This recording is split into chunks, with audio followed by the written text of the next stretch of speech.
Bonjour, donc je vous retrouve pour la suite du cours, paragraphe grand 3 petit 2, l'étude du mouvement d'un astre sous l'influence d'une force gravitationnelle. Je voudrais aussi en profiter pour apporter quelques rectificatifs par rapport à la précédente capsule vidéo. Bien évidemment, il y a eu une petite erreur au niveau de la notation. Il s'agit de la force gravitationnelle exercée par le Soleil sur la Terre. Ici, j'ai mis un L. Il aurait été plus approprié de mettre la lettre T, donc la force exercée par le Soleil sur la Terre. Cette erreur s'est répercutée, je crois, à d'autres endroits. Ici, j'avais mis S sur L, Soleil sur Lune, mais non, c'est la Terre. Ici, vous mettez un T, s'il vous plaît.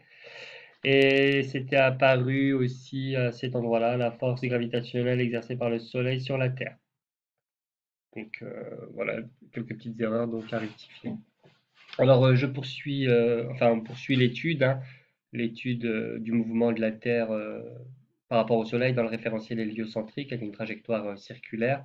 On vient d'exprimer vectoriellement cette force gravitationnelle. Et on va retourner justement on va retourner à la deuxième loi de Newton. Donc la deuxième loi de Newton nous indique l'idée suivante. Donc la force gravitationnelle exercée par le Soleil sur la Terre est égale est égale à la masse du système, donc la masse de la Terre fois le vecteur accélération. Alors développons cette expression en reprenant ce qu'il y a juste au-dessus. Ça nous donne donc G fois mt fois ms sur r au carré. Alors expression vectorielle, pour le moment nous travaillons en expression vectorielle, égale à la masse de la Terre multiplié par le vecteur accélération. Vecteur accélération, vecteur accélération de la Terre, qui n'est pas encore représenté hein, sur le schéma. On n'a pas représenté le vecteur accélération de la Terre, mais la Terre possède bien une accélération. On a vu au niveau du paragraphe petit 1, grand 3, petit 1, on a vu que tout vecteur accélération peut se décomposer, donc tout vecteur accélération, même s'il n'est pas représenté, il faut imaginer que tout vecteur accélération peut se décomposer dans le repère de Freinet. On a même vu de quelle manière se décomposer le vecteur accélération dans la base de Freinet. Donc la masse de la Terre fois le vecteur accélération. Et ici, le vecteur accélération, on va l'exprimer dans le repère de Freinet. Il y a une décomposition qu'on écrit de la manière suivante, ça a été vu. Donc, A t, donc la composante, l'accélération tangentielle multipliée par le vecteur unitaire t, plus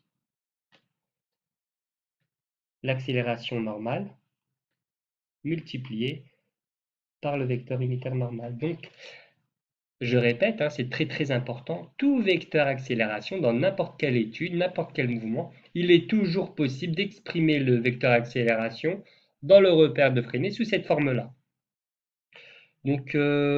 Poursuivons le calcul. Qu'est-ce que ça peut nous donner donc? Qu'est-ce que ça peut nous donner ce genre de calcul? Alors, je vais juste développer cette expression-là. Je vais développer cette expression-là. Je voudrais vous faire la remarque suivante. Donc, à droite du égal, on remarque qu'on a une expression vectorielle avec on a une composante suivant t, et si on développe, on va voir qu'on va avoir aussi une composante suivant n. Si on regarde à gauche du égal, en fait, on a uniquement une composante suivant n. On n'a pas de composante suivant t. Mais en fait, on va dire la chose suivante, on va dire oui, on a une composante suivant t qui vaut 0. On écrit ça de la manière suivante. Je vais réécrire cette ligne-là, juste en dessous. On va mettre on va dire qu'on a à gauche du égal, on va dire qu'on a une composante suivante t, mais qu'elle vaut 0. On écrit ça de la manière suivante, 0 fois t, plus, et la composante suivant la normale, on a cette expression-là. Donc là, on est à gauche du égal pour le moment. G, mt, ms, le tout sur r au carré, n. Donc voilà, on a juste réécrit d'une autre manière la quantité à gauche du égal. À droite du égal, on va développer, et on aura bien une composante suivant t, une composante suivant n. Donc mt AT multiplié par le vecteur t plus mt an, accélération normale, multiplié par le vecteur normal. Donc là, on peut remarquer la chose suivante. Donc, ce qui va suivre, donc on va bien regarder cette quantité-là, on va bien regarder cette quantité-là, et on va procéder par identification. Donc, c'est une méthode à connaître par cœur, à savoir refaire. Ce qu'on va faire par la suite, c'est qu'on va procéder par identification. Donc, étant donné qu'on a un égal, et étant donné ici qu'on a une composante suivante t et une composante suivante n, là pareil, à gauche du égal, on a une composante suivante t, bon, artificiellement on l'a fait apparaître, hein, qui vaut 0, et une composante suivante n.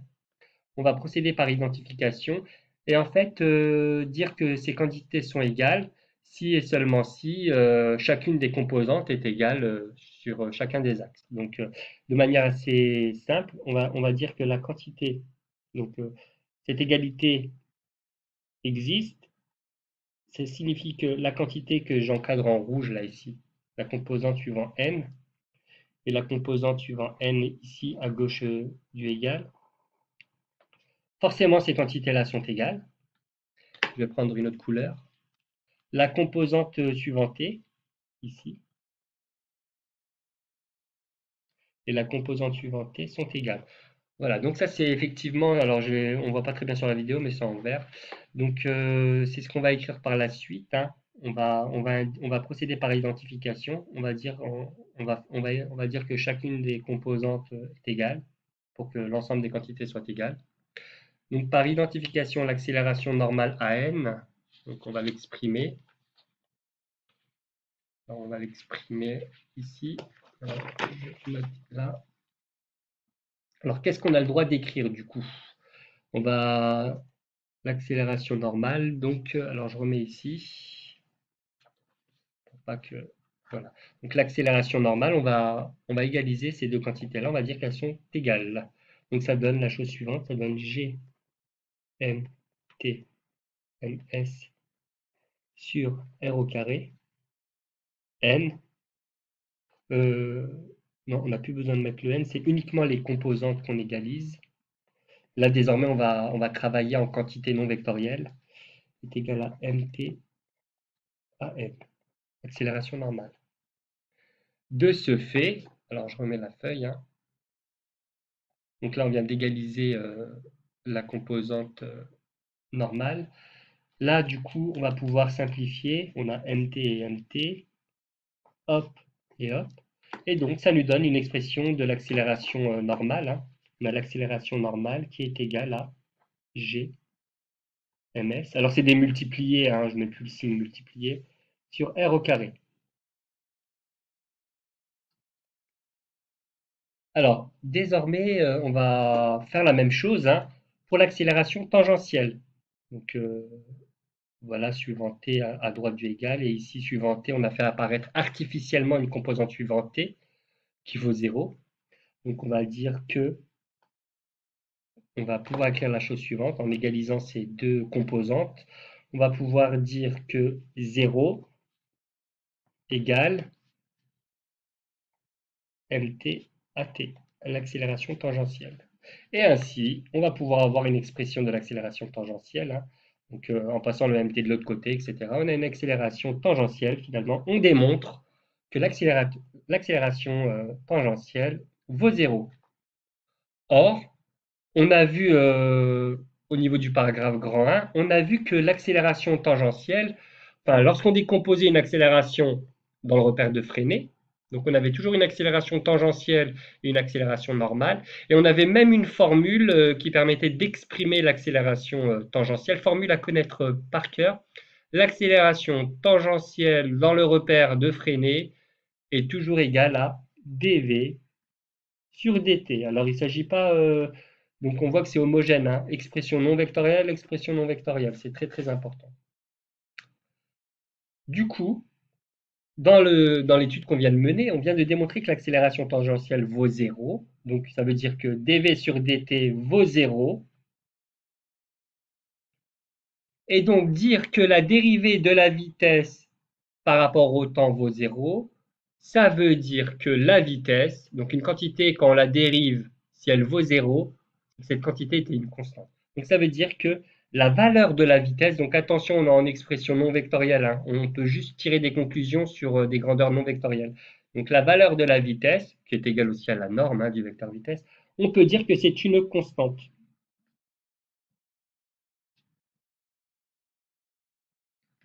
Et donc, résultat très très important, donc lorsqu'on a le mouvement d'un astre autour d'un autre astre et que on, et donc on considère uniquement la force gravitationnelle et qu'on peut assimiler la trajectoire à un cercle, alors on a une vitesse, la valeur de la vitesse est constante.